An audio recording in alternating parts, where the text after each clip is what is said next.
어, 오늘 좀 덥네요. 오늘은 이재명 표 행정의 관성은 긴급조정권 발동이다. 이런 제목으로 말씀을 좀 드릴게요. 외부에서 힘이 가해지지 않는 한 모든 물체는 자기의 원상태를 유지하려고 한다. 이게 간성의 법칙이죠. 뉴턴이 제1법칙으로 정립했습니다. 물리학에서는 어떤 이견도 없는 정의인데, 그런데 이게 인문사회학에 대입되면 복잡해지죠. 정답은 없고 주장만 많아집니다. 자주 인용되는 영역이 행정이에요. 행정. 그래서 행정의 관성이라는 의미를 부여합니다. 움직이지 않으려는 모습이 하나고, 또 하던 대로만 하려는 모습, 그게 또 다른 하나고, 결국 두 가지다. 동전의 앞뒷면 같긴 합니다만은. 자, 이재명 행정이라는 것이 우리에 등장했던 게 2010년 성남시죠. 이전까지는 성남에서 시민운동하던, 아주 지역에서만 좀 일부 알려졌던 무명에 가까운 운동가였죠. 그 시장이 2010년에 시장이 당선이 됐는데 취임 몇 달 만에 전국적 인물이 됐어요. 그 직접 동기가 모라토리엄 선언이라는 거랬죠, 그때. 그 전까지 보수가 10년을 지방 정권을 이제 지배를 해왔는데, 이제 민주당 시장들이 딱 돼서, 그때 대부분 전임자였던 보수 정권 전임자들을, 시장 군수들을 몰아가는 게 바로 이 무능, 그리고 특히 낭비, 혈세 낭비, 이런 쪽으로 많이 몰아갔죠. 어디는 5천억 원짜리 호화 청사를 짓고, 어디는 경기도 없는데 5천억, 3천억 들여서 종합 경기장 짓고, 이런 것들이 훗날 보면 판단이 다양하게 달라지는데, 그 당시에는 혈세를 낭비한 사례로 해서 계속 사회적인 문제가 되고 불거지고 이랬어요. 그러는 중에 이재명 시장이 꺼낸 게 이 모라토리엄 선언입니다. 방만했던 전임자의 빚은 내가 못 갚겠다. 배째라. 이런 모라토리엄이었죠. 그러니까 전국에 이제 새로운 민주당 시장들이 그 속을 풀어주는 아주 속 시원한 어떤 이벤트였죠. 그래서 전국 정치, 이재명 시장의 전국 정치는 이 모라토리엄으로부터 시작이 됐다. 그렇게 봅니다. 저는 그렇게 봅니다. 그 후에 시장 8년 2번 했고, 경기도지사 또 1번 4년 했죠. 두 번의 시장과 도지사를 보면서 저뿐만 아니라 많은 지방 언론이 그의 정치 스타일, 패턴을 알게 됐죠. 가장 중요하게 두 가지로 지목할 수 있는 것이, 하나는 과감한 지원 행정이에요. 다양한 지원 정책을 과감하게 실시를 했죠. 성남시장 때 청년 배당으로 시작이 됐다고 볼 수 있고, 도지사 때는 기본소득으로 자리를 잡았다, 이렇게 볼 수가 있는 거죠. 그래서 다들 그때 무상복지, 무상급식, 교복, 무상복지에 만족하고 있을 때, 이재명 지사는 현금 지원복지까지 나갔던 거죠. 또 다른 하나는 본보기 행정. 글쎄요, 이걸 시범 케이스 이렇게 표현해도 될진 모르겠는데, 본보기 행정을 많이 했어요.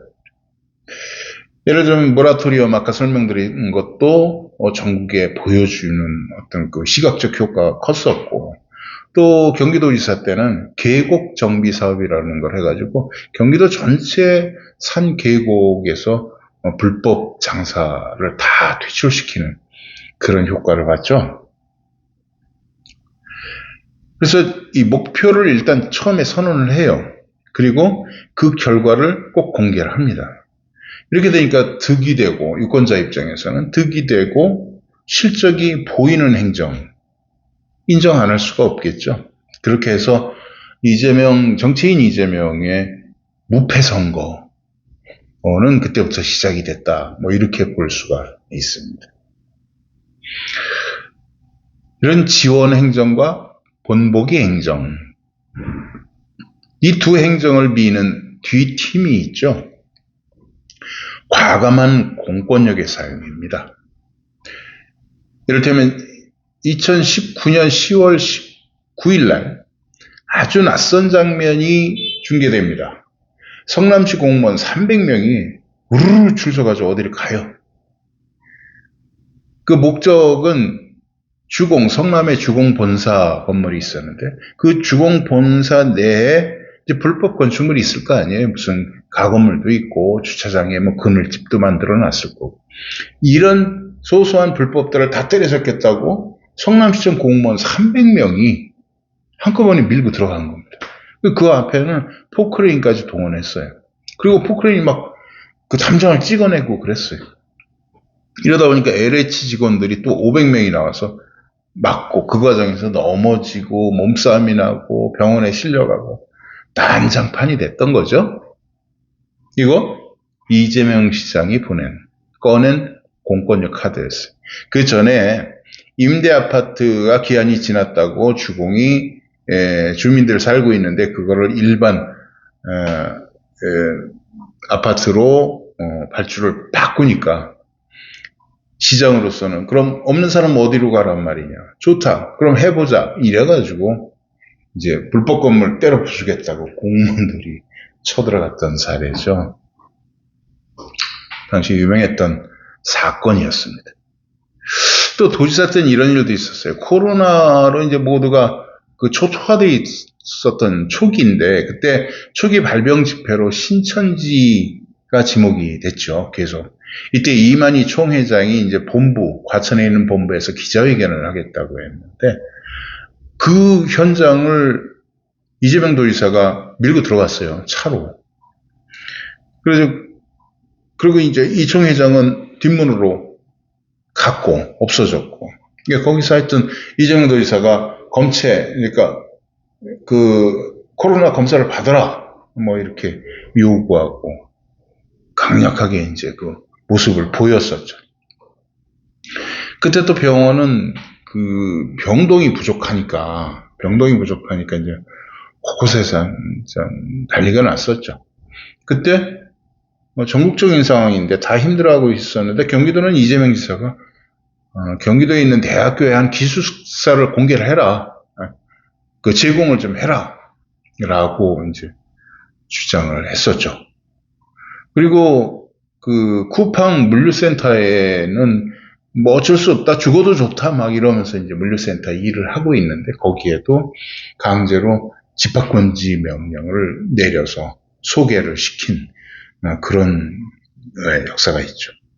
이때 이재명 도지사가 꺼냈던 카드가 바로 그 행정명령, 긴급한 경우에 쓸 수 있는 광역자치단체장의 행정명령. 그 전에도 법으로는 규정이 돼 있는데 도지사나 시장들이 이 부분을 알지도 못했고 법이 있어도 실제로 이것을 긴급명령권을 쓰겠다고 주장하는 사람이 없었어요.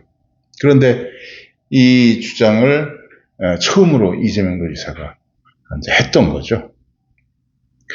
자, 지금까지 제가 설명을 드리고 이 얘기는 지금 현재 상황으로 갑니다. 삼성전자 노조 파업이 이틀 남았습니다. 국내 총생산의 15%, 코스피 시가총액의 25%, 개인 주주만 해도 500만 명, 국내외 고용인원이 27만 명, 이런 삼성 공장 라인이 멈춘다는 얘기죠. 걱정입니다. 국민의 눈기가 지금 온통 지금 현재도 협상을 하고 있습니다만 마지막 2차, 아마도 마지막이 될 가능성이 크죠. 2차 사후조정 협상장으로 지금 향해 있는데 우리가 기다리는 극적인 타결이나 좋은 소식은 아직 들리지 않습니다. 전날 어제 국무총리가 긴급조정권 발동을 시사했어요. 그러니까 노사 모두에게 시간이 많지 않다. 파업에 들어가면 정부가 긴급조정권을 행사할 수 있다. 뭐 이런 류의 메시지를 보낸 거죠. 노사 양측에 다 보내는 최후 통첩과도 같은 거예요. 우리나라는 1969년인가요? 한국 조선 배 만드는 일 관련된 곳에서 파업할 때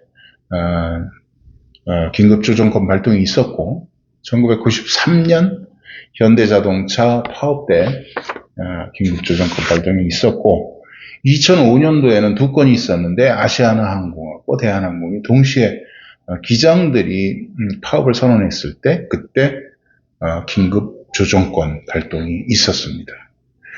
2005년이니까 21년 만에 우리 역사상 과연 5번째 긴급조정권 발동이 되느냐 이제 기로에 놓여 있는데 그런 순간이 없기를 바랍니다. 없어야 될 겁니다. 그럼에도 만약에 그 상황이 온다면 실제로 발동할 가능성이 있는가? 앞서 이재명 행정을 길게 살펴봤죠.